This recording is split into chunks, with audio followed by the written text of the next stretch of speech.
Welcome to The Explainer. Today, we are extracting some seriously profound life lessons from a totally everyday family conversation about, of all things, fruit. It's a really cool little story about a father, a mother, and a daughter, but it is just packed with insights on how we view success, patience, and the actual value of hard work.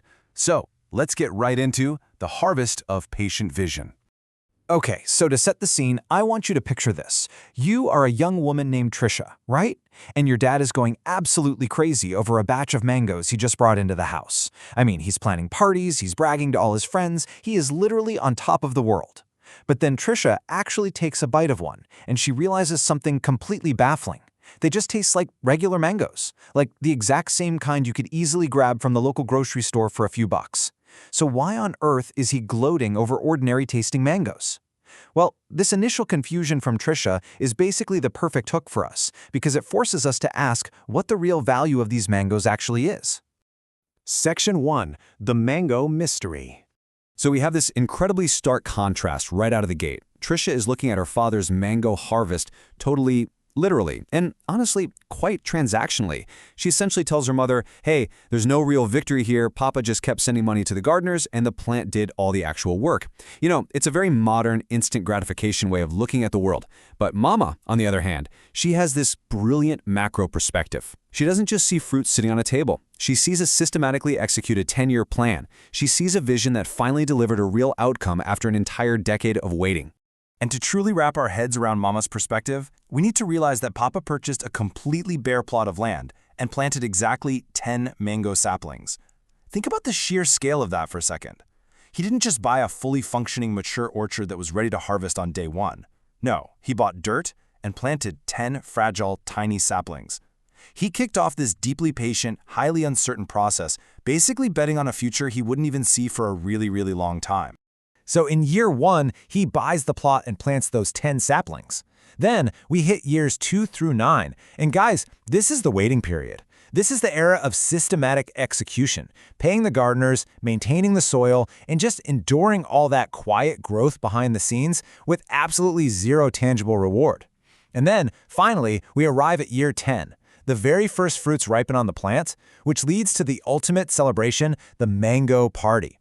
And Mama actually points out this really beautiful detail here. Because these mangoes ripen naturally on the plant over a long period, instead of being plucked raw and artificially ripened with chemicals or gases like store-bought ones, they actually taste sweeter. The sweetness isn't artificial, it's chronological. It is literally the taste of time itself. Section 2. Defining Patient Vision. Mama just captures this whole concept perfectly. She tells her daughter, the issue here is not the mangoes, it's the vision that he worked with and it delivered outcome. See, Trisha mentions that Papa is so intensely happy that he's texting the whole family to announce he ordered another crate of mangoes for a weekend party. He is going nuts over it. But Mama understands that his joy doesn't actually come from the fruit. It stems from his vision finally materializing in the real world. The mangoes are totally secondary. They're really just the physical proof of a decade-long mental victory. So what does this actually mean for us? Well, patient vision is defined here as executing a long-term plan systematically over years to achieve a highly personal outcome. The true reward is the realization of the plan over time, not just the physical product you happen to get at the end. It's that deep, quiet satisfaction of knowing you set an intention years ago, you stuck with the incredibly boring process through all those barren years, and you finally saw it all the way through to the end. Section 3. The subjectivity of success. Now look at how this idea of patient vision scales across completely different passions within the exact same family. You have Papa, whose goal is agriculture, harvesting those mangoes, and that took 10 years of systematic care. Then you have Trisha.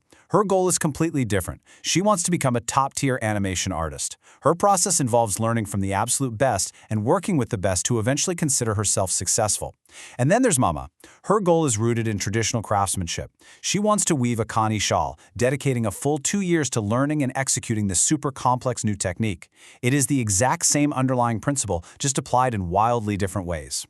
And this is where it gets really interesting. When Trisha talks about her own animation goals and how she'll finally consider herself a success when she's working with the best in the industry, Mama gives her a very grounding piece of wisdom. She says, no one else will see it that way. She's giving Trisha a reality check, warning her that when she finally reaches her ultimate goal, that success will be uniquely and profoundly hers. Other people, they might just see standard cartoons or regular digital art. the exact same way Trisha only saw ordinary store-bought mangoes. But to Trisha, it will be her own 10-year harvest.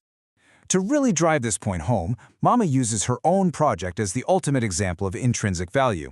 She is fully aware and totally accepts that her Connie Shaw project requires at least 2 years to finish. She's pushing her own boundaries by utilizing a brand new weaving technique. She even openly admits to Trisha that the final product is going to contain a ton of mistakes. And, most incredibly of all, she acknowledges that way better, totally flawless shawls can be easily bought right now at the local market. But she doesn't care. She's doing it anyway because the process itself brings her happiness. It's her personal harvest. The joy is in the weaving, not just the wearing. Section 4. The Outsider Perspective.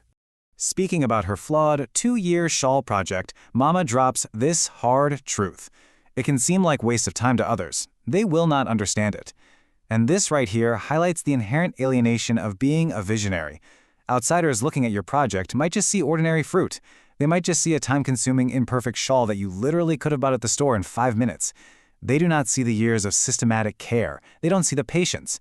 They simply will not understand it. And as Mama teaches us, that is perfectly okay. The vision wasn't for them anyway.